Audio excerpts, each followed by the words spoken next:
Hello there everyone, and welcome to another edition of Lydia's Crafty Corner with me, Lydia, in my little crafty corner. So today I'm going to be sharing with you this card, and it has a little bit of a multi-shaker element to it, as well as maybe trimming some critters so they fit in within the scene. So to start with, I'm going to be using the baby shower stamp set. I'm going to be using this stamp here. Now the inspiration for this card came from in here, so if you want a little bit of inspiration, maybe open your stamp set up and then it may be inspired by it. So I'm going to be using that little critter stamp that we have from the baby shower, and I'm just stamping this onto some watercolor cardstock using my obsidian ink. So once I have stamped that, I did stamp it twice so it was nice and bold, I'm then going to colour my images in using some watercolour. I'm using the 36 pan set from Altenew for this one.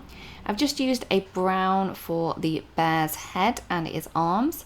I've created a really light grey colour using some black and white for the little bunny. For the little fox here, I've created like a orangey brown, so I've just mixed some orange with some of the brown that was in the set. You could have just used the orange if you wanted to, but I did want to tone him down just a little bit.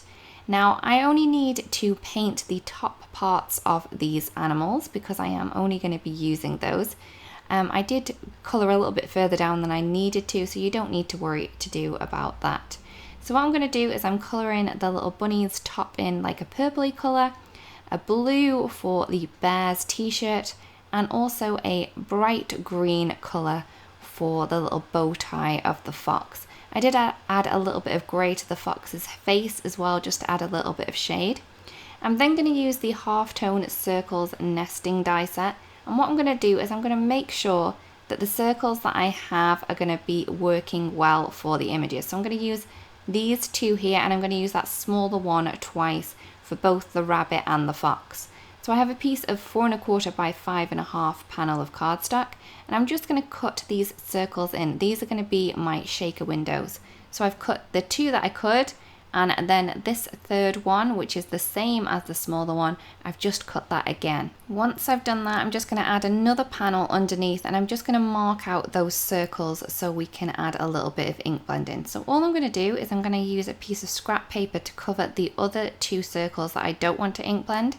For this one, I'm using the Aqualicious, and I'm just going to add a little bit of colour there. I don't want it completely covered, I just want it so it's kind of blended in that circle piece.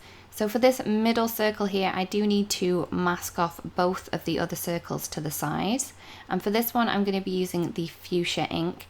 I'm not going to worry too much about getting the ink anywhere outside of that circle, just as long as it doesn't go on the other circles that we have there as our guides.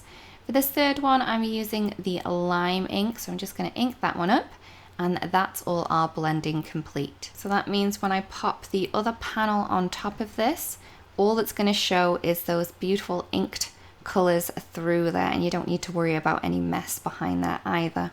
So I'm going to take the die for this little critter cluster. I'm just going to add that into place, add a little bit of washi tape so it doesn't move.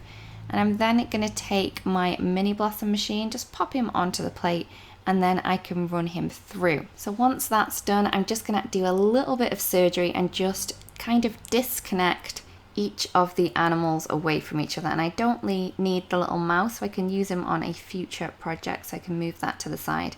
Now I'm going to use those same circles that we used to cut the little windows, and I'm just going to pop these into place on those animals. So whatever's within the circle die cut is going to be what's going to be able to be seen. So as you can see, I didn't need to colour all the way that I did, but you know, it's better to be safe than sorry. So I'm just going to add those into place using some washi tape, and again, just run that through my die cutting machine.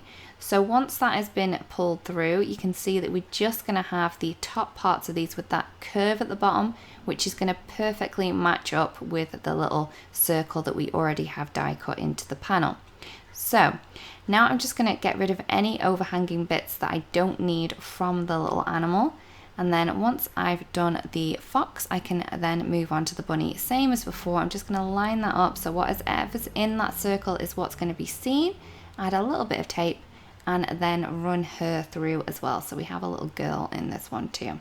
So once I have my little animals, my little critters, I'm then going to move on to this panel here. Now I want to stamp my sentiment before I go any further with this. The sentiment I'm using is from the Amaryllis Stamp Set. I'm just using some obsidian black to stamp that into place. Now to create a shaker, you are going to need a piece of acetate. So this is the same size as the panel that I have. And I'm going to adhere this into place. Now because it's acetate, it does take a little bit of extra stick to keep it into place. And I'm just using some super sticky tape, popping that into place on the back of the panel, removing the back and then adding this into place. So once the acetate is in place, I can then add some foam tape. Now the foam tape around these little circle windows that we have needs to touch. You want it touching each other so that none of the sequins that we're going to place in here are going to fall out anywhere. So you need to make sure that they are nice and snug next to each other. The rest of the foam tape around the card though, it doesn't really matter. Just pop that where you want just to add a little bit of added security that way. So once all the foam tape is in place, we can remove all of the backing off it, and then we can add our little shaker bits. So I'm using the satin white sequins from Altenew. I'm just going to pop these onto the windows. Now you don't want to add too much, but you also want to add enough so that they are going to move around. You don't want to add too little so you've only got 2 in there and then the little animals that we're going to pop on top of them kind of cover everything. So I have added quite a few in there. I'm then going to add that panel that we've blended back into place over there, and then we have our little shaker element, which is very, very cute. You could just leave it like that if you wanted to. Then I'm going to take the panel that we've just created and I'm going to pop that onto a card base. And then for the little animals, again, a little bit of super sticky tape because we are adding those directly onto the acetate. Just add them into place. Now I'm popping the animals on 2 colors that they weren't wearing. So the fox is not on the green, the rabbit is not on the pink, and the bear is not on the blue. So there is the card complete. I really think that this is really super cute, and I think that any kid that does receive this will very much appreciate it. So everyone, I hope you like the card and the video as well. If you do create a card that was inspired by this, it'd be great if you do share. Thanks so much for watching. Bye-bye. Hello there, crafty friend, Lydia here. Just popping in to say that you can get your daily dose of crafting tips, techniques, and tutorials just like this by subscribing to the Altenew YouTube channel. All you need to do is click on that little bell up there and you will never miss a video. Thanks for watching. Bye-bye.